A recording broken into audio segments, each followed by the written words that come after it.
আসন্ন বাজেট নিয়ে এনটিভি অনলাইনের বিশেষ আয়োজন বাজেট প্রত্যাশায় সকলকে স্বাগত। আপনাদের সাথে রয়েছি আমি এম এ হান্নান। আর আজকে আমরা এই যে পটুয়াখালীর বাউফল উপজেলার যে চরাঞ্চলের জনগোষ্ঠী রয়েছে, পিছিয়ে পড়া জনগোষ্ঠী, আমরা তাদের সাথে কথা বলবো। আমরা জানার চেষ্টা করব এই চরাঞ্চলের যে সুবিধা বঞ্চিত পিছিয়ে পড়া জনগোষ্ঠী আসন্ন যে বাজেট, সেই বাজেট নিয়ে তাদের প্রত্যাশা কি, তাদের ভাবনা কি। দক্ষিণাঞ্চলের পটুয়াখালী জেলায় বেশ কিছু উপজেলায় কিছু বিচ্ছিন্ন দ্বীপ বা চর অঞ্চল রয়েছে, যেগুলো আসলে গ্রামীণ মান খুবই খারাপ অবস্থায় রয়েছে। সেখানে শিক্ষা ব্যবস্থা, স্বাস্থ্য ব্যবস্থা এবং যাতায়াত যে ব্যবস্থা রয়েছে, অধিকাংশ রাস্তায় সেখানকার কাঁচা থাকে। আসলে আমি চাই যে আগামীর যে অর্থ বাজেট হবে সেখানে যাতে এই চরাঞ্চল সুবিধা বঞ্চিত মানুষের জন্য আলাদা যাতে বাজেট করা হয় এবং সেখানকার মানুষের জীবনমান উন্নয়নের জন্য যাতে বর্তমান অন্তর্বর্তীকালীন সরকার যাতে একটি ব্যবস্থা গ্রহণ করেন। নদী বেঙ্গলের মানুষ, চরাঞ্চলের মানুষ, আমাকে সরকার ধরেন যে আমাকে কি কোনো বাজেট রাখে না। আমাকে চরাঞ্চলে স্কুল নাই, বেরি নাই, রাস্তা নাই, কোনো একটা ব্রিজ নাই, পুল নাই, কোনো হাসপাতাল নাই, কোনো একটা কিছু নাই। আমরা অনেক কষ্ট করে চলাফেরা করি। তা আমাকে কি সরকার কোনো বাজেট রাখে না। সামনের দিকে যখন আমাকে কি বাজেট রাখে। আমি বেল্লাল ব্যাপারী, নাগরিক। আমি বিভিন্ন বাংলাদেশের বিভিন্ন চরাঞ্চল আছে, চরাঞ্চল থাকা যে সব মানুষগুলো চরাঞ্চলে থাকে তাদের শিক্ষা ব্যবস্থা খুবই কম, এবং চরাঞ্চলের মানুষ, খেতে কাটা মানুষ, জেলে এবং কৃষক, এই দুই শ্রেণীর লোকই বেশি থাকে।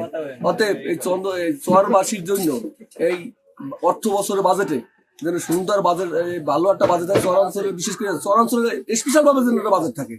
এবার তাদের শিক্ষা ব্যবস্থা খুবই খারাপ, রাস্তাঘাট নেই, বিভিন্ন দুর্যোগ হলে এই চরবাসীকে যুদ্ধ করে থাকতে হয়। 2-3টা রাস্তা যেন এই অর্থ বছরে বাজেটে যেন চরবাসীর জন্য, বিশেষ করে চন্দ্রদ্বীপ নয়, টোটাল বাংলাদেশ যত চর গুলো আছে এই স্পেশাল ভাবে যেন বরাদ্দ থাকে। আমরা নদী বেঙ্গলি মানুষ অনেক কষ্ট করে বসবাস করতেছি দীর্ঘদিন পর্যন্ত। আমাদের যে বাজেট ওগুলো আমরা ঠিকঠাক মতো পাই না, যেটা দরকার সেটা ঠিকভাবে পাই না। যেমন স্কুল নাই, হাসপাতাল নাই, কলেজ নেই, এগুলো আমাদের প্রয়োজন, কিন্তু আমরা কখনো পেতেছি না। এগুলো আমাদের খুব দরকার। এই সরকার খুব ভালো, ডক্টর ইউনূস সে খুব গ্যারান্টি লোক, সামাজিক বা জ্ঞানী লোক।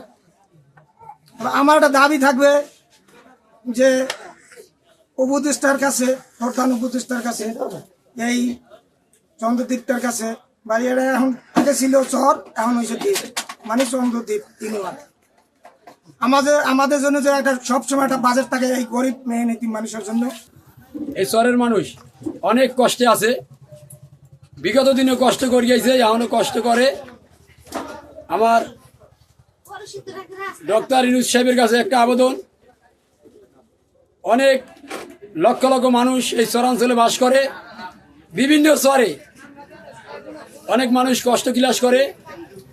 এখন সামনে নতুন বরাদ্দ আসতেছে, এই নতুন বরাদ্দ যেন এই চরবাসীর জন্য যে ভিন্নভাবে একটা বরাদ্দ আসে।